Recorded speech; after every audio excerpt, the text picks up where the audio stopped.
నమస్కారం మీరు చూస్తోంది జిఎం న్యూస్ నా పేరు భావన ముందుగా హెడ్లైన్స్ వైసీపీ సానుభూతి పరుల ఓట్లను తొలగిస్తున్న టీడీపీ ప్రభుత్వం తిరిగి వైసీపీ నాయకులపై అబండాలు మోపడం హాస్యాస్పదం అన్న వైకాపా పట్టణాధ్యక్షులు గొర్ల శ్రీను రాబో రోజుల్లో తెలుగుదేశం ప్రభుత్వానికి ప్రజలు తగిన బుద్ధి చెబుతారంటూ వెల్లడి ప్రజా సమస్యలను గాలికి వదిలేసి అధికార ప్రతిపక్ష పార్టీ నాయకులు వ్యక్తిగత దూషణలకు దిగుతున్నారన్న సిపిఎం నాయకులు ఆర్సీపీ రెడ్డి ఎన్నికల విధుల పేరుతో రెవెన్యూ అధికారులు ప్రజా సమస్యలను పట్టించుకోవడం లేదు అంటూ వెల్లడి గుడివాడ శ్రీ వెంకటేశ్వర స్వామి దేవస్థానం పాలక మండలి సమావేశం అధ్యక్షులు నెరుసు చింతయ్య ఆధ్వర్యంలో కీలక నిర్ణయాలు తీసుకున్న పాలక మండలి సభ్యులు కుట్రపూరితంగా రాష్ట్రంలో వైసీపీ మద్దతు ఓట్లను తొలగిస్తున్న టీడీపీ ప్రభుత్వానికి ప్రజాక్షేత్రంలో గుణపాఠం తప్పదని పట్టణ వైసీపీ అధ్యక్షులు గొర్ల శ్రీను పార్టీ జిల్లా అధికార ప్రతినిధి ఎంవి నారాయణరెడ్డిలు పేర్కొన్నారు. కుట్రపూరితంగా రాష్ట్రంలో వైసీపీ మద్దతు ఓట్లను తొలగిస్తున్న టీడీపీ ప్రభుత్వానికి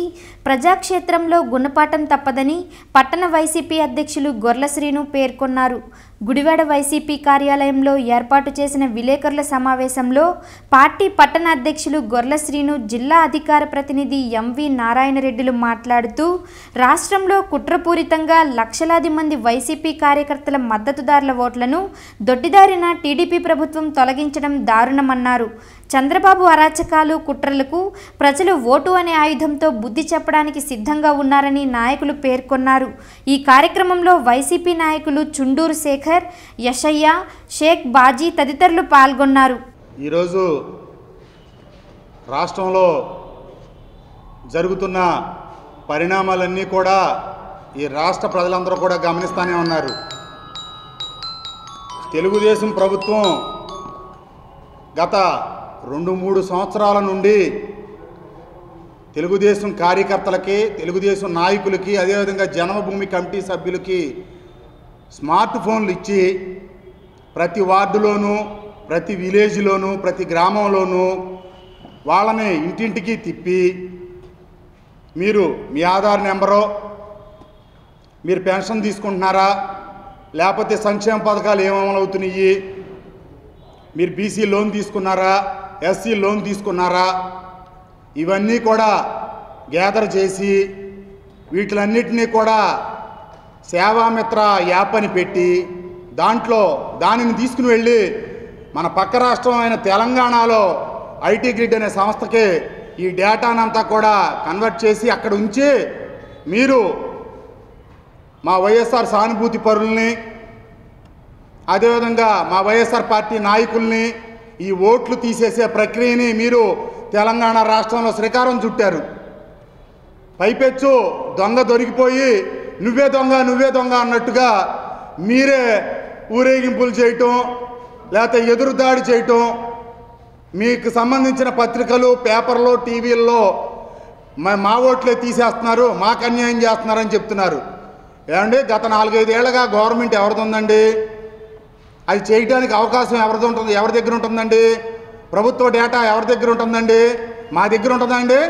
మమ్మల్ని అడిగితే, మేము అడిగితే ఎవరన్నా ఇస్తారా మాకు? మా ఓట్లు తీసేస్తేనే మాకు అడిగితే సమాధానం చెప్పట్లా. ఈరోజు ఎంఆర్ఓ ఆఫీసులో కానీ ఎక్కడికి వెళ్ళి అడిగినా కూడా మా నాయకుల ఓట్లు, మా కార్యకర్తల ఓట్లు, మా సానుభూతి పరుల ఓట్లే తీసేస్తున్నారు. దానికే సమాధానం చెప్పట్లా. మీరు ఈరోజు రాష్ట్ర ప్రయోజనాలన్నింటినీ కూడా తాకట్టు పెట్టి ఈ ఇన్ఫర్మేషన్ 3.5 కోట్ల మంది ఆంధ్రుల ఆధార్ డేటా ఇవన్నీతో వివరాలతో కూడిన వీటన్నిటినీ కూడా మీరు తెలంగాణలో ఐటీ గ్రిడ్ కంపెనీ అని అదొకటి, ఫ్రాగ్స్ కంపెనీ అని ఇంకొకటి, ఇలాంటి కంపెనీలతో టైఅప్ పెట్టుకుని మీరు వ్యక్తిగత సమాచారాన్ని ఆధారు సమాచారం అంతా వ్యక్తిగత గోప్యంగా ఉంచుతామని చెప్పి కోర్టుకి ఈ ప్రభుత్వం నివేదించింది. అటువంటి సమాచారాన్ని కూడా మీరు మీ స్వలాభాల కోసం, మీ కుట్రపూరిత రాజకీయాల కోసం ప్రైవేట్ కంపెనీలకి తాకట్టు పెట్టి దాని ద్వారా ఈ రాష్ట్రంలో కొన్ని ఓట్లు తీసేసి వాళ్ళకు అనుకూలమైన వాళ్ళ ఓట్లు ఉంచి వాళ్ళకు అనుకూలంగా లేదు వారికి ఓటు వేయలేని వారందరూ ఓట్లు కూడా తొలగించేసి మీరు రానున్న ఎన్నికల్లో లబ్ధి పొందే విధంగా మీరు ప్రయత్నం చేస్తూ పైపెచ్చు వైసీపీ వాళ్ళు చేశారు, వైసీపీ కార్యకర్తలు చేస్తున్నారు ఇదని అంటున్నారు. మేము చెబితే ఏ ప్రభుత్వ ఉద్యోగం అయినా, ఏ ప్రభుత్వ కార్యాలయం అయినా ఇంత పనైనా అవుతుందా అని నేను ప్రశ్నిస్తున్నాను ఈ పత్రికాముఖంగా. మీరు ఇలాంటి పిచ్చి పిచ్చి ప్రయత్నాలన్నీ మానుకుని ప్రజాక్షేత్రంలోకి వెళ్ళి ప్రజల మన్నలు ఏ విధంగా పొందాలి, ప్రజలకు మనం ఏ విధంగా ఉపయోగపడాలి, వారితో ఏ విధంగా మమేకం అవ్వాలని ఆలోచించాలి. కానీ ఇలా కుట్రపూరిత రాజకీయాలు చేస్తే మటుకు వైఎస్ఆర్ పార్టీ తరఫున క్షమించేది ఉండదని చెప్పి మేము దేనికైనా సిద్ధంగా ఉన్నామని చెప్పి తెలియజేసుకుంటూ సెలవు తీసుకుంటున్నాను. ఈరోజు రాష్ట్రంలో తెలుగుదేశం పార్టీ పరిస్థితి ఎలా ఉందంటే ముగ్గుని కొట్టి మొగసాలు ఎక్కినట్టుంది. దొంగే పక్క నుంచి దొంగ నడిచినట్టుంది. 5 సంవత్సరాల నుంచి అధికారంలో ఉంటూ మరి గత 2 సంవత్సరాల నుంచి ఓట్లు తీసేసే కార్యక్రమంలో బాగా ఓట్లు తీసేస్తా మీరు అధికారంలో ఉండి ప్రతిపక్షం ఓట్లు తీసేసిందని చెప్పడానికి మీకు సిగ్గుంది అసలు? ఎవరైతే 3.5 కోట్ల మంది మరి ఓటర్స్ ఉన్నారో వాళ్ళ ఐడీలు, వాళ్ళ ఆధార్ కార్డు సంబంధించిన వ్యవహారాలు కానివ్వండి. ఆధార్ కార్డు అంటే ఏంటి? ప్రభుత్వం ప్రతి పనికి కూడా ఆధార్ కార్డు అడుగుతుంది. ఇల్లు కొన్నా, పొలాలు కొన్నా, స్థలాలు కొన్నా అదొక సీక్రెసీ. ప్రతి వ్యక్తికి చాలా సీక్రెట్గా ఉండాల్సిన వ్యవహారాన్ని మీరు పథకాలు పెట్టి మరి ప్రజల దగ్గర ఈ ఆధార్కు సంబంధించిన వివరాలు తీసుకొని ఆ డేటాని మరి మీరు ఒక ప్రభుత్వాన్ని నమ్మి ఎవరైనా పెడతారు. ఈ ప్రభుత్వమే మోసం చేసే విధంగా మరి అదేమైనా బ్లూ స్టార్, బ్లూ డాటా వాళ్ళకి ఎల్లో డాటాకి ఇచ్చేసి మరి ఆ డేటాను అమ్మేసి మీరు మరి వేరే వైసీపీలు చేశారనే అబద్ధం ఆడే పరిస్థితి. ఎందుకు ఇంత దిగజారు రాజకీయాలు చేస్తున్నారో అర్థం కాని పరిస్థితి. నిన్న తెలంగాణ మరి హైదరాబాద్ సంబంధించిన పోలీస్ కమిషనర్ క్లియర్గా చెప్పాడు, దీనిలో ఫ్రాడ్ జరిగింది. మీరు సేకరించే వివరాలన్నీ కూడా డైరెక్ట్గా ప్రజలకు ఫోన్ చేసి మీరు ఎవరికి ఓటేస్తారు, మీ అందరికీ మీడియా కూడా కొంచెం ఒకసారి మీరు గమనించాలి. మనకు ఫోన్లు వస్తాయి, నేను చంద్రబాబు నాయుడు మాట్లాడుతున్నాను, మీ పథకాలు బాగున్నాయా, మీకు కరెంట్ వస్తుందా, నీళ్ళు వస్తున్నాయా, పథకాలు వస్తున్నాయని అడుగుతారు. దీంట్లో ఏ ఒక్కటి మనం కాదు అని చెప్పినా కూడా వాళ్ళ నెంబర్ నోట్ చేసుకొని మరి వాళ్ళు ఓటు తీసేసే పరిస్థితి. మరి వాళ్ళు ఒక యాప్ని తయారు చేసి సేవా యాప్ అని చెప్పేసి దాన్ని తీసేసే పరిస్థితి కనపడతా ఉంది. అలాగే పెట్టిన పథకాలు మీకు అంది అని చెప్పేసి మాకు అందలేదని ఎవరైనా వ్యతిరేకంగా చెప్తే వాళ్ళ ఓట్లు తీసేసే పరిస్థితి కనపడతా ఉంది. ప్రజాస్వామ్యాన్ని వ్యవస్థలను ఇంత పట్టపగలు కూని చేసి మళ్ళీ సిగ్గు లేకుండా మళ్ళీ రోడ్ల మీదకి వచ్చి మళ్ళీ ఎదరోడ్డు మీద ఎదురుదాడి చేసే పరిస్థితి ఈ దేశంలో తెలుగుదేశం పార్టీని చూస్తున్నాం, కానీ ఏ పార్టీ పరిస్థితి లేదు. ఇవాళ కనపడతాం రాష్ట్రంలో మరి జగన్మోహన్ రెడ్డి సునామీ కనపడతా ఉంది. మీరు ఓడిపోతారని క్లియర్గా తెలిసి మరి చంద్రబాబు గారికి అన్ని తెలుసు. గత 9 సంవత్సరాలు ముఖ్యమంత్రిగా చేశారు, మరి 10 సంవత్సరాలు ప్రతిపక్ష నాయకుడిగా ఉన్నాడు. ఇంత దౌర్భాగ్యమైన పాలన మరి లోకేష్ వచ్చాక, ఈ పప్పు వచ్చాక ఏ విధంగా దొడ్డిదారిన మరి ఎమ్మెల్యే తీసుకుని మంత్రి అయ్యాడో మళ్ళీ అదే దొడ్డిదారిన మరి వైసీపీ కార్యకర్తలకు సంబంధించిన ఓటు తీసేసి మళ్ళీ గెలవాలని ఒక పనికి మాలిన చర్య.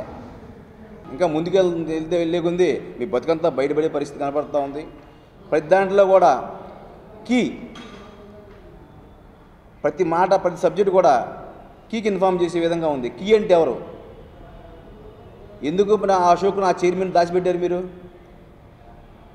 ఆ సంస్థ చైర్మన్ని దాచేయడం మా దగ్గర ఉన్నారని చెప్పడం మీ సిగ్గుందా? మీకు మీరు మీ మీద వచ్చిన అభియోగాన్ని ప్రూవ్ చేసుకోండి. ఆ అశోక్ అన్న వ్యక్తిని ఎవరైతే ఆ చైర్మన్ ఉన్నాడో, ఆ సీఈఓ ఉన్నాడో ఆయన ప్రభుత్వానికి అప్పగించండి. అప్పగించకుండా దొంగను దాచేసి మీరు దొంగలని ఎదురుదాడి చేసే ప్రయత్నాన్ని మరి ప్రజలందరూ గమనిస్తున్నారు. మనం చూస్తూ ఉన్నాం గత 5 సంవత్సరాలుగా తెలుగుదేశం పార్టీ ఏ విధంగా దౌర్భాగ్యంగా దుర్మార్గంగా ప్రవర్తిస్తుందో. ఓటు కేసు వచ్చినప్పుడు కూడా అంతే, రెడ్ హ్యాండెడ్ దొరికిపోయి వీడియోలు, ఫోటోలతో సహా నువ్వు దొంగవయ్యా అని చెప్పి రేవంత్ రెడ్డి నువ్వు పెద్ద దొంగలు బ్రీఫ్లీ మీ అని నీ గొంతు ల్యాబ్లు కూడా చెప్పినా కూడా నేను దోషినని చెప్పుకునే పరిస్థితి కనపడతామంటే ఇంకా ప్రజలు ఏ విధంగా నమ్ముతారు? ఇది నీ చంద్రబాబు నాయుడుకో లేదా తెలుగుదేశం పార్టీకి ఒక లోకేష్కి సంబంధించిన వ్యవహారం కాదు, 6 కోట్ల మంది ఆంధ్రులకు సంబంధించిన వ్యవహారం. ఈ సీక్రెసీని మీరు బహిరంగం చేసేందుకు మీ మీద మరి 125B పెట్టాలి, మరి ఫోర్జరీ పెట్టాలి, 420 పెట్టాలి. ఇవన్నీ కూడా కేసులు పెట్టి ఏమాత్రం చంద్రబాబు నాయుడు గారికి ప్రజాస్వామ్య విశ్వాసం ఉన్నా కానీ ఆయన రాజీనామా చేయాలి. 1 గంట కూడా పదవిలో ఉండలేదు. తెలుగుదేశం వారు సిగ్గు శరం లేకుండా ఓట్లు వాళ్లే తీసేసి దొంగ పేర్లతో మళ్ళా వాళ్లే వీధులెక్కి వైఎస్ఆర్ పార్టీ వాళ్ళు చేశారని ఏదైతే వీధికి అరుస్తున్నారో దాన్ని ఖండిస్తూ మరి ఈ ఓట్లు తీసేసే కార్యక్రమం మీరు ఎందుకు పెట్టుకోవాల్సి వచ్చింది? మీరు ఓడిపోతారనే భయంతో మీరు ఈ కార్యక్రమాన్ని చేపట్టడం జరిగింది. మీరు నిజంగా దొంగలు కాకపోతే మీరు ఎందుకు రోడ్డుకెక్కాలి? ఉదాహరణకి జొన్నపాడులో 270 ఓట్లు తీయమని కాగితం పెట్టారు. ఎవడ పెట్టాడో తెలియదు. ఎంఆర్ఓ గారిని అడిగితే మేము ఎంక్వైరీ చేస్తామండి అని చెప్పారు. ఇట్లా ప్రతి చోట గుడివాడలో కూడా చాలామంది దొంగ పేర్లతో పెట్టి మరి ఈ ఓట్లు తీసే కార్యక్రమాన్ని చేపట్టడం జరిగింది. దీన్ని మేము వైఎస్ఆర్ పార్టీ తరఫున పూర్తిగా ఖండిస్తూ ఉన్నాం. మీకు ఏమాత్రం సిగ్గు శరం ఉన్న చంద్రబాబు, నువ్వు వెంటనే పదవి నుంచి దిగిపో. నీకు త్వరలోనే మీ తెలుగుదేశం పార్టీ ప్రభుత్వం మట్టిలో కలిసిపోయే రోజు వచ్చింది. ఇంకా 2 నెలల్లో మీ ప్రభుత్వం బంగాళాఖాతంలో కలవనుంది. ప్రజలు గమనిస్తూనే ప్రతి విషయాన్ని. మరి 600 పైచీలకు హామీలు ఇచ్చి నువ్వు ఒక్క హామీని కూడా పూర్తిగా నెరవేర్చలేకపోయినావు. ఏ సిగ్గు లేకుండా ఏ ముఖం పెట్టుకుని ఇంకా నువ్వు మాట్లాడుతున్నావో నువ్వు గమనించుకోవాలి. ఇంకా చెప్పాలంటే చాలా ఉంది నీ అకృత్యాలు.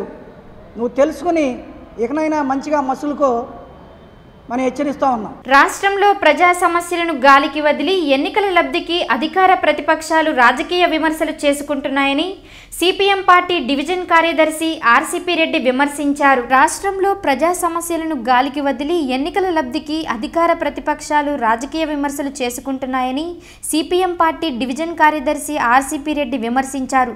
గుడివాడ సిపిఎం కార్యాలయంలో ఆయన మీడియాతో మాట్లాడుతూ ప్రజా సమస్యలను గాలికి వదిలి ఎన్నికల్లో రాజకీయ లబ్ధి కోసం టీడీపీ వైసీపీలు పాకుళ్లాడడం దారుణమని అన్నారు. ఎన్నికల విధుల పేరుతో రెవెన్యూ కార్యాలయాల్లో అధికారులు ప్రజా సమస్యలు పట్టించుకోకపోవడంతో ప్రజలు తీవ్ర అవస్థలు పడుతున్నారని పేర్కొన్నారు.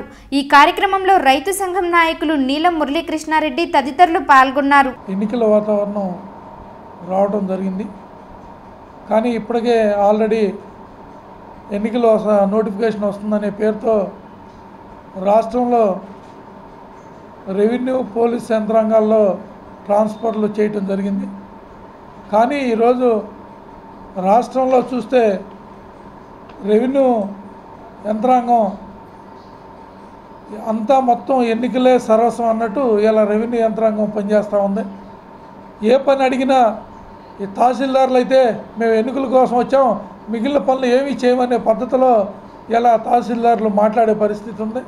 కాబట్టి ఇలా అనేక పనులు పెండింగ్ పడి రైతాంగం కానీ వీళ్ళందరూ ఇబ్బందులు పడే పరిస్థితి ఉంది. కానీ రాష్ట్ర ప్రభుత్వం ఇవేమీ పట్టించుకోకుండా ఇలా రాష్ట్ర వ్యాప్తంగా దొంగోట్లు నువ్వు చేర్చామని అధికార పార్టీ ప్రతిపక్ష పార్టీలు ప్రజల్ని డైవర్ట్ చేసే పరిస్థితిలో ఇలా పార్టీలు ఉన్న పరిస్థితి ఉంది. కానీ ప్రజా సమస్యలు మాత్రం ఏమి పట్టించుకునే పరిస్థితి ఉంది. ఎంఆర్ఓల దగ్గరికి వెళ్ళి ఈ ఇష్యూ గత ఎంఆర్ఓ గారు సాల్వ్ చేయడానికి దగ్గరకు వచ్చింది, ఇప్పుడు మీరు చేయండి అంటే ఎంఆర్ఓలు చెప్పేది ఏంటంటే మేము ఎన్నికల కోసం వచ్చాం, మాకేం ఏమీ సంబంధం లేదు. అసలు ఏ పని ఎంఆర్ఓలు ఎంతసేపు ఎలక్షను బూతులు వీటితోనే వాళ్ళ కాలం గడిపే పరిస్థితి ఉంది. కానీ మిగిలిన రెవెన్యూ సమస్యలు ఏమీ పట్టించుకునే పరిస్థితి ఇలా రెవెన్యూ డివిజన్లో కనిపిస్తూ ఉంది. ప్రధానమైన ఎన్నికల్లో డబ్బు పంచాయతీ కంట్రోల్ చేయలేని వ్యవస్థ ఇదంతా. రెవెన్యూ కానీ పోలీసు కానీ డబ్బులు పంచుతున్నారంటే వాళ్ళ కేసులు పెట్టడం తప్పితే కానీ ఆ డబ్బుల్ని నిలవరించే పరిస్థితి చేయట్లా. డబ్బులు ఇలా రాష్ట్ర వ్యాప్తంగా చూస్తే డబ్బులు విపరీతంగా విచ్చలవిడిగా డబ్బులతోనే రాజకీయాలు నడుస్తూ ఉన్నాయి, అందరికీ తెలుసు. కానీ దాన్ని కంట్రోల్ చేయాలి, అలా చేయటం తప్పని చట్టాలన్నీ చెబుతున్నాయి. కానీ వాటి గురించి ఏం పట్టించుకోని పరిస్థితి ఇలా రాష్ట్రంలో కనిపిస్తూ ఉంది. కాబట్టి రెవెన్యూ వ్యవస్థ ఇప్పటికైనా రెవెన్యూ తహసీల్దార్లు కానీ వాళ్ళు కానీ డ్యూటీలు వాళ్ళ రెవెన్యూ ఇష్యూస్ అనేక ఇష్యూస్ పెండింగ్ ఉన్నాయి, ఆ ఇష్యూస్ని పరిష్కరించడానికి కూడా వాళ్ళ శ్రద్ధ పెట్టాలి. ఎన్నికలే సర్వస్వం అన్నట్టు చెప్పి మిగిలిన పక్కకు తోయటం సరైనది కాదని మేము సిపిఎం పార్టీగా భావిస్తున్నాం. ఇదే పరిస్థితి నందివాడ మండలంలో ఉంది. కొత్తగా వచ్చాడు ఆయన ఎంఆర్ఓ గారు.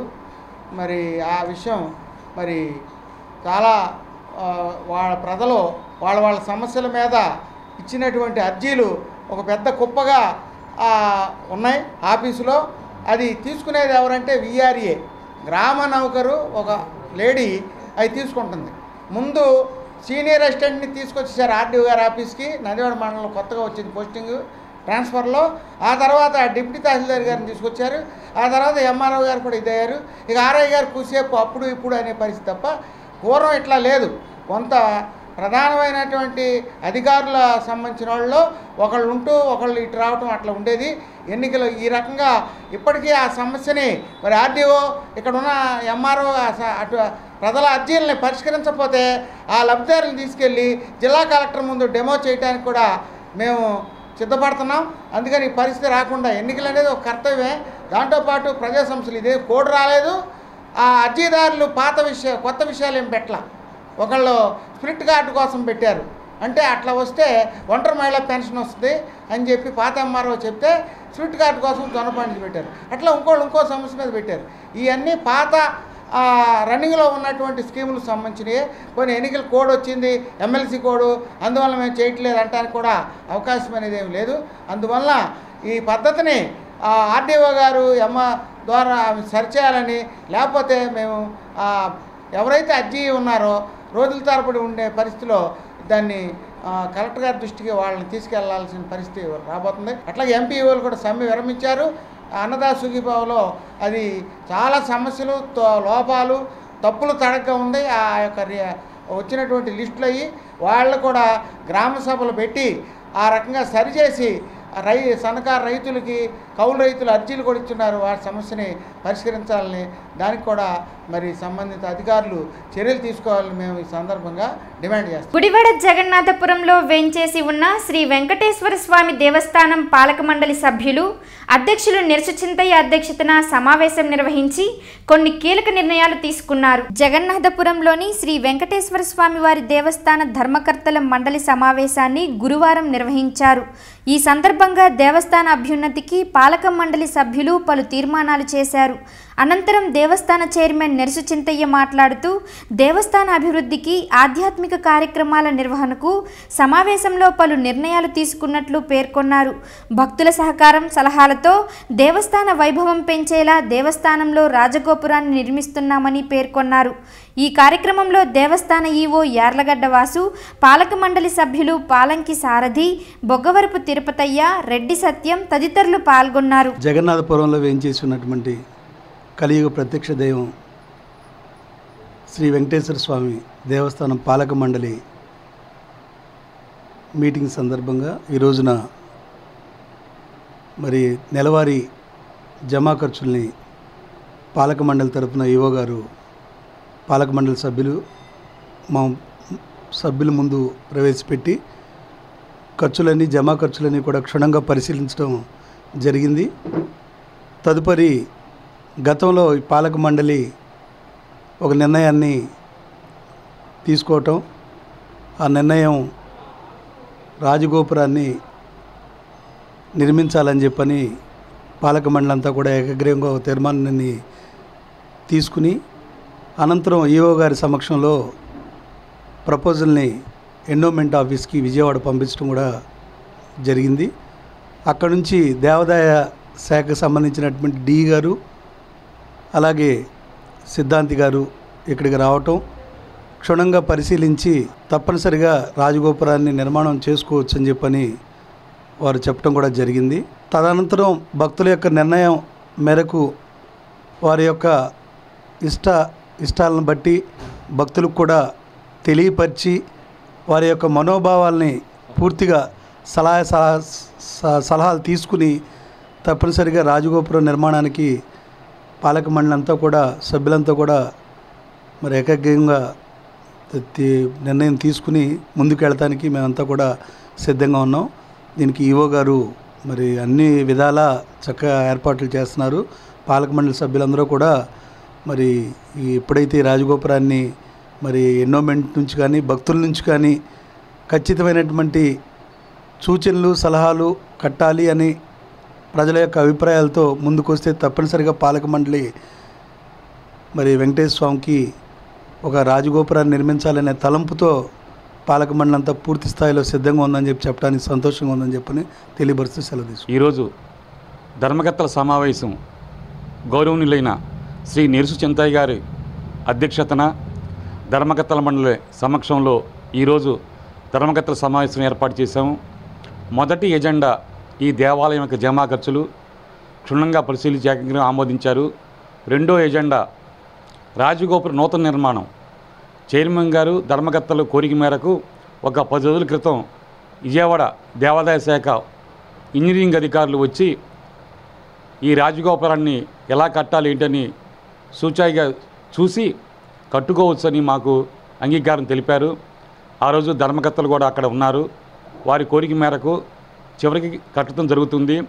ముఖ్యంగా ముందుగా భక్తుల యొక్క తగు సలహాలు సూచనలు తీసుకుని తదుపరి ధర్మకర్తలు మేమంతా కూర్చుని తుది నిర్ణయం తీసుకుంటామని కోరుకుంటూ ఓం నమో వెంకటేశాయ నమః. మా పాలక మండలి రాజగోపుర నిర్మాణానికి బంధుమిత్రుల సహకారంతో నిర్మించడానికి కంకణం కట్టుకుని ఉన్నాము. ఇటువంటి పరిస్థితుల్లోనూ ఆ నిర్మాణాన్ని మేము చేయటానికి శాయశక్తిగా ప్రయత్నిస్తాము. ఈ నిర్మాణంతో పాటు నేను ముఖ్యంగా ఇంకొక సూచనని మా చైర్మన్ గారికి, ఈవో గారికి, ధర్మకర్తల మండలి సభ్యులకు కూడా ముందుంచుతున్నాను. వాళ్ళు కూడా దీన్ని పరిశీలించాలి. ముఖ్యంగా ఈ దేవాలయానికి నేను నా పరిశీలనలో దాదాపు 3 వైపులా చక్కగా రోడ్డు నిర్మాణాలు ఉన్నాయి.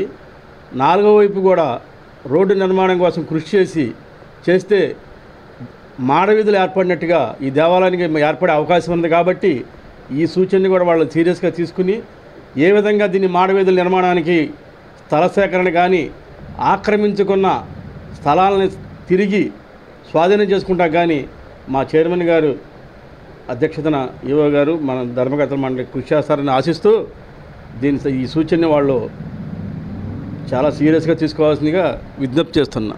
మా చైర్మన్ గారు మా కమిటీ ఒక మాత్రమైన బృహత్ కార్యక్రమం మొదలుపెట్టింది. అది దేవస్థానానికి ఆలయ గోపురం నిర్మించాలనే ఆలోచనతో మొదట మా చైర్మన్ గారు దీనికి ప్రపోజల్ పెట్టారు. దానికి మేమంతా అంగీకరించి దీన్ని ఏమైనా మనం కష్టపడి భక్తుల దగ్గర నుండి ఏదో రకంగా దీన్ని తయారు చేయాలని చెప్పారు ఆలోచనతో మేము ఈవో గారిని చెప్పడంలో ఆయన డిపార్ట్మెంట్ వారిని తీసుకొచ్చి ఎస్టిమేట్ చేయడం జరిగింది. ఆ ఎస్టిమేషన్ ప్రకారం దాన్ని ఏ విధంగా చేయాలో ఏంటో మా చైర్మన్ గారు నిర్ణయించిన విధంగా చేస్తూ ఉంటాం. అది కాకుండా మా సారథి గారు ఇప్పుడు చెప్పారు, మాడవీధులు అనేది దేవస్థానానికి చాలా ముఖ్యమైన విషయం. అది ఆ ఆలోచన ఆయనకు వచ్చినందుకు ఆయనకి ధన్యవాదాలు తెలుపుతున్నాను. అయితే ఎక్కడైనా ఎంక్రోచ్మెంట్ ఉంటే మాత్రం ఎట్టి పరిస్థితుల్లో కూడా దాన్ని ఉపేక్షించేది లేదు. దాన్ని ఖాళీ చేయించి ఈ దేవస్థానం డెవలప్మెంట్ కోసం మేము కృషి చేస్తామని, అది కూడా మా చైర్మన్ గారి ఆధ్వర్యంలో ఆయనకి మేము అన్ని విధాలుగా సహకారంగా ఉండి ఆయన వెన్నంటి ఉండి మేము దీన్ని ముందుకు తీసుకెళ్తామని మీ అందరికీ తెలియపరుస్తూ నేను సెలవు తీసుకుంటాను. మెయిన్గా కార్యవర్గ సమావేశంలో ఒక జమా ఖర్చులే కాదు, మనం ఫ్యూచర్లో ఏం చేయాలి, ఏం డెవలప్మెంట్ చేయాలి, లోగడి కన్నా పాజిటివ్గా ఎంతవరకు మనం చేయాలనే ఆలోచనతోనే మన టీం మొత్తం మేము ఆలోచిస్తున్నాము. దాని తగ్గట్టే పోయిన పాలకవర్గంలో గోపురం నిర్మించాలని అప్పటికప్పుడే నిర్ణయం తీసుకొని ప్రపోజల్ తీసుకొని మన ఈవో గారు అంత నెలలోపే దాన్ని ఒక రూపురేఖలు తీసుకొచ్చారు. వారికి ప్రత్యేకంగా ధన్యవాదాలు. అలాగనే ఈ రెండో సమావేశంలో అప్పుడే మన సారథి గారు ఈ రోడ్డు గురించి చెప్పారు. అలా ప్రతి నెలకు ఒక మీటింగ్ వేయాలని మన ఈవో గారు చింతయ్య గారు చెప్పారు. ఆ 12 మీటింగ్లో 12 రకాలుగా అయిన కొత్త ధనాలతో ఈ డెవలప్మెంట్కు చేస్తారు. ఎందుకంటే మనం చెయ్యాలని తలంపుతో టీం తీసుకున్నారు కాబట్టి ఈ కార్యక్రమం మా చింతయ్య గారు పట్టుదలతో ఉన్నారు. దాని తగ్గట్టు సహకారాలు ఈవో గారు కూడా చేస్తున్నారు కాబట్టి వారికి ధన్యవాదాలు. సెలవు. మహిళా దినోత్సవాన్ని పురస్కరించుకొని ఏపీ ఎన్జీఓస్ గుడివాడ యూనిట్ ఆధ్వర్యంలో ప్రభుత్వ కార్యాలయాలలో పనిచేసే మహిళలకు ఆటల పోటీలను నిర్వహించడం జరుగుతుందని ఎన్జీఓస్ గుడివాడ అధ్యక్ష కార్యదర్శులు ఫరీద్ భాషా రాజేంద్ర ప్రసాద్లు తెలిపారు. గుడివాడ ఎన్జీఓస్ అసోసియేషన్ ఆధ్వర్యంలో మహిళా దినోత్సవ వేడుకలను నిర్వహిస్తున్నట్లు అసోసియేషన్ అధ్యక్ష కార్యదర్శులు షేక్ ఫరీద్ భాషా గోగులమూడి రాజేంద్ర ప్రసాద్లు తెలిపారు. అసోసియేషన్ కార్యాలయంలో ఏర్పాటు చేసిన విలేకరుల సమావేశంలో వారు మాట్లాడుతూ అంతర్జాతీయ మహిళా దినోత్సవాన్ని పురస్కరించుకొని మహిళా ఉద్యోగులకు ఎన్జీఓస్ హోంలో ప్రత్యేక కార్యక్రమాలను నిర్వహిస్తున్నట్లు పేర్కొన్నారు. మహిళా దినోత్సవం సందర్భంగా రాష్ట్ర ప్రభుత్వం 8వ తేదీన స్పెషల్ క్యాజువల్ లీవ్ మంజూరు చేసిందని, అసోసియేషన్ ఆధ్వర్యంలో జరిగే వేడుకల్లో మహిళా ఉద్యోగులు పాల్గొని విజయవంతం చేయాలని భాషా రాజేంద్ర ప్రసాద్లు విజ్ఞప్తి చేశారు. రేపు 8వ తారీఖు ఎన్జిఓ హోంలో అంతర్జాతీయ మహిళా దినోత్సవం సందర్భంగా గుడివాడ తాలూకా యూనిట్లో పరిధిలో ఉన్న మహిళా ఉద్యోగస్తులందరికీ ఆటల పోటీలు నిర్వహించడం జరుగుతుంది. దయచేసి మహిళా ఉద్యోగస్తులంతా ఎన్జిఓ హోమ్కి 9 o'clock కల్లా వచ్చి ఈ ఆటల పోటీల్లో పాల్గొనాల్సిందిగా కోరుచున్నాం. అట్లనే ఐసిడిఎస్లో ఇటీవలే అకాల మరణం చెందినటువంటి శ్రీమతి బి శ్రీలక్ష్మి గారికి ఆమె ఏపీ ఎన్జిఓస్ మహిళా వింగ్ కో చైర్మన్గా చేసేవాళ్ళు, ఆఫీస్ బేరర్గా తను మృతి చెందటం వలన మేము చాలా బాధాకరం. ఆ రోజు రేపే 8వ తారీఖు ఆమెకు నివాళి అర్పిస్తాం. దీనికి చీఫ్ గెస్ట్గా ఐసిడిఎస్ సిడిపిఓ మేడం హాజరవుతారు. అట్లనే ఈ మహిళలు కొన్ని ఆరోగ్య సమస్యలు ఎదుర్కొంటున్నారు. వాళ్ళకి అవగాహన కోసం ఒక లేడీ గైనకాలజిస్ట్ని కూడా పిలిపిస్తున్నాం, డాక్టర్ని పిలిపించి అవగాహన సదస్సు కూడా తదనంతరం ఆటల పోటీల తర్వాత ఈ అవగాహన సదస్సు పెట్టడం జరుగుతుంది. దయచేసి గుడివాడ డివిజన్లో ఉన్న మహిళా ఉద్యోగస్తులంతా ఉపయోగించవలసిందిగా కోరుచున్నాం. మన ఎన్జిఓ హోమ్ నందు మహిళా ఉద్యోగుల కోసం ప్రత్యేకమైన కార్యక్రమాలు ఏర్పాటు చేయడం జరిగింది. దీనికి ప్రత్యేకంగా రాష్ట్ర ప్రభుత్వం వారు కూడా స్పెషల్ క్యాజువల్ లీవ్ మంజూరు చేయడం జరిగింది. కావున మహిళా ఉద్యోగులందరూ ఈ అవకాశాన్ని మాస్ క్యాజువల్ లీవ్ను ఉపయోగించుకొని అలాగే ఎన్జిఓ హోమ్ జరిగే కార్యక్రమానికి తప్పనిసరిగా హాజరు కావాలని కోరుకుంటున్నాం. అలాగే ఇటీవల ఐసిడిఎస్లో సూపర్వైజర్గా పనిచేసి అకాల మృతి చెందిన బి శ్రీలక్ష్మి గారికి కూడా నివాళులు అర్పించడానికి ఒక కార్యక్రమం ఏర్పాటు చేయడం జరిగింది. కావున మన యూనిట్ పరిధిలో ఉన్నటువంటి మహిళా ఉద్యోగులందరూ ఈ కార్యక్రమంలో పాల్గొని జయప్రదం చేయవలసిందిగా కోరుతున్నాం. రాష్ట్రంలో పంచాయతీ ఎన్నికలు నిర్వహించకపోవడంతో గ్రామాల్లో పాలన కుంటుపడిందని సిపిఎం పార్టీ నాయకులు బివి శ్రీనివాస్ పేర్కొన్నారు. రాష్ట్రంలో పంచాయతీ ఎన్నికలు నిర్వహించకపోవడంతో గ్రామాల్లో పాలన కుంటుపడిందని సిపిఎం పార్టీ నాయకులు బివి శ్రీనివాస్ పేర్కొన్నారు. గుడివాడ సుందరయ్య భవన్లో ఆయన మీడియాతో మాట్లాడుతూ పంచాయతీల కాలపరిమితి ముగిసి ఏడాది గడిచినా ప్రభుత్వం ఎన్నికలు నిర్వహించకపోవడం దారుణమన్నారు. పాలన లేక గ్రామాల అభివృద్ధి కుంటుపడిందని, స్పెషల్ ఆఫీసర్లు స్థానికంగా ఉండకపోవడంతో ప్రజలు తీవ్ర ఇబ్బందులు ఎదుర్కొంటున్నారని, ప్రభుత్వం తక్షణం రాష్ట్రంలో పంచాయతీ ఎన్నికలు నిర్వహించాలని శ్రీనివాస్ డిమాండ్ చేశారు. ప్రత్యేక అధికారులు పాలన పెట్టారు. ప్రత్యేక అధికారులు అందరూ ఇప్పుడు ఎన్నికల పడావిడిలో ఉన్నారు. గ్రామ పంచాయతీల పరిపాలన గురించి పట్టించుకున్న నాదుడు లేడు. వాళ్ళ గ్రామ పంచాయతీల్లో ఏ ఒక్క పని చేయాలన్నా కానీ అక్కడ రాజకీయ అధికారం అనేది లేకుండా పోయింది. పంచాయతీ ప్రెసిడెంట్లు లేరు, వార్డు మెంబర్ లేరు, ఎవరికి చెప్పుకోవాలో తెలియదు. వీళ్ళేమో స్పెషల్ ఆఫీసర్లు అందరూ పట్టణాల్లో ఉంటారు తప్పితే ఏ ఒక్క గ్రామంలో కూడా స్పెషల్ ఆఫీసర్ అందుబాటులో లేడు. పైపొచ్చి వాళ్ళందరికీ ప్రత్యేక డ్యూటీలు కేటాయించింది ఇప్పుడు గవర్నమెంట్. వాళ్ళందరూ ఆ డ్యూటీలకి ఎలక్షన్ డ్యూటీలకు వెళ్ళిపోయారు. ఇప్పుడు గ్రామాల్లో ఎవరంటే దిక్కులేని పరిస్థితి. గ్రామాలు మన ఆంధ్ర రాష్ట్రంలో కానీ కృష్ణా జిల్లాలో కానీ గ్రామ పంచాయతీలన్నీ కూడా ఒక పక్కన డబ్బులు లేక కొనారెళ్తున్నాయి. వీధి దీపాలు కూడా కట్టుకోలేని, కరెంటు బిల్లులు కూడా కట్టుకోలేని పరిస్థితిలో పంచాయతీలు ఉన్నాయి. దానికి తోడు ఇవాళ ఈ పంచాయతీలో పనిచేసే కార్మికులందరికీ కూడా జీతాలు పెంచుతూ గవర్నమెంట్ జీవో ఇచ్చింది. ఆ జీతాలు ఇవ్వడానికి జీవో ఇచ్చింది కానీ ఆ జీతాలు ఎవరి వాళ్ళో చెప్పలేదు. పంచాయతీల దగ్గర డబ్బులు లేవు. మేము చెప్పేది ఏంటంటే గ్రామ స్వరాజ్యం రావాలంటే మహాత్మా గాంధీ గారు గ్రామ స్వరాజ్యం రావాలని చెప్పారు. గ్రామ స్వరాజ్యం రావాలంటే 73, 74 రాజ్యాంగ సవరణ ప్రకారం అధికారాలు పంచాయతీలకు బదలాయించాలి. ఏ ఒక్క రోజు కూడా ఆలస్యం లేకుండా 5 ఏళ్ళు పూర్తవగానే పంచాయతీ ఎన్నికలు నిర్వహించాలని చెప్పి సుప్రీంకోర్టు తీర్పు ఇచ్చింది. కానీ సంవత్సరం అయిపోతుంది. వీళ్ళ రాజకీయ అవసరాల కోసం పంచాయతీ ఎన్నికల్ని తొక్కిపెట్టారు. శాసనసభ ఎన్నికలతో నిమిత్తం లేకుండా దీనికి ఇమీడియట్గా నోటిఫికేషన్ విడుదల చేసి ఈ పంచాయతీ ప్రెసిడెంట్లని వీటి పైపచ్చు పంచాయతీ ఎన్నికలని రాజకీయాలతో కూడా సంబంధం లేకుండా జరుగుతూ ఉంటాయి. పంచాయతీ ఎన్నికలు ఇమీడియట్గా జరపాలని చెప్పి సిపిఎం పార్టీగా మేము డిమాండ్ చేస్తున్నాం. రెండోది, ఆర్థిక పరిపుష్టి గ్రామాలకు కల్పించకుండా ఇవాళ గ్రామ స్వరాజ్యం వచ్చే అవకాశం లేదు. పంచాయతీ వర్కర్లకు జీతాలైనా గవర్నమెంట్ 010 పొద్దు నుంచి ఇమ్మని చెప్పి మనం అడుగుతున్నాం. ఎందుకంటే ఈ కనీసం ₹1,00,000 2 లక్షలు ఖర్చు తగ్గితే ఆ 2 లక్షలు పెట్టి పంచాయతీని అభివృద్ధి చేసుకోవచ్చు. కనీసం ఆ డబ్బులు కూడా ఇచ్చే పరిస్థితి వాళ్ళ గవర్నమెంట్ తీసుకోవట్లేదు. దానికి తోడుగా ఇవాళ రాజకీయ పరిపాలన కూడా లేకుండా పోయింది. ఇవాళ జీతాలు లేక పంచాయతీ ఉద్యోగులు ఎవరు కూడా వేరే కూలీనాలు చేసుకునే పరిస్థితి ఉంది. ఇటువంటి పరిస్థితుల్లో పంచాయతీలను ఎంత దుర్భరమైన దుస్థితిలోకి నెట్టిన రాష్ట్ర ప్రభుత్వం దీనికి బాధ్యత వహించాలి. దీనికి క్షమార్హం కాదు, ఇది క్షమార్హం కాని నేరం ఈ ప్రభుత్వం చేస్తుంది. కాబట్టి ఈ ప్రజలందరూ కూడా ప్రజలందరూ కూడా ముక్తకంఠంతో డిమాండ్ చేస్తున్నారు, పంచాయతీ ఎన్నికలు నిర్వహించాలని, నిధులు విడుదల చేయాలని చెప్పి ఈ సందర్భంగా మేము సిపిఎం పార్టీగా డిమాండ్ చేస్తాం. వార్తలు ముగించే ముందు ముఖ్యాంశాలు మరొకసారి. వైసీపీ సానుభూతి పరుల ఓట్లను తొలగిస్తున్న టీడీపీ ప్రభుత్వం తిరిగి వైసీపీ నాయకులపై అబండాలు మోపడం హాస్యాస్పదం అన్న వైకాపా పట్టణాధ్యక్షులు గొర్ల శ్రీను. రాబో రోజుల్లో తెలుగుదేశం ప్రభుత్వానికి ప్రజలు తగిన బుద్ధి చెబుతారంటూ వెల్లడి. ప్రజా సమస్యలను గాలికి వదిలేసి అధికార ప్రతిపక్ష పార్టీ నాయకులు వ్యక్తిగత దూషణలకు దిగుతున్నారన్న సిపిఎం నాయకులు ఆర్సీపీ రెడ్డి. ఎన్నికల విధుల పేరుతో రెవెన్యూ అధికారులు ప్రజా సమస్యలను పట్టించుకోవడం లేదు అంటూ వెల్లడి. గుడివాడ శ్రీ వెంకటేశ్వర స్వామి దేవస్థానం పాలక మండలి సమావేశం. అధ్యక్షులు నెరుసు చింతయ్య ఆధ్వర్యంలో కీలక నిర్ణయాలు తీసుకున్న పాలక మండలి సభ్యులు. ఈ వార్తలు ఇంతటితో సమాప్తం. నమస్కారం.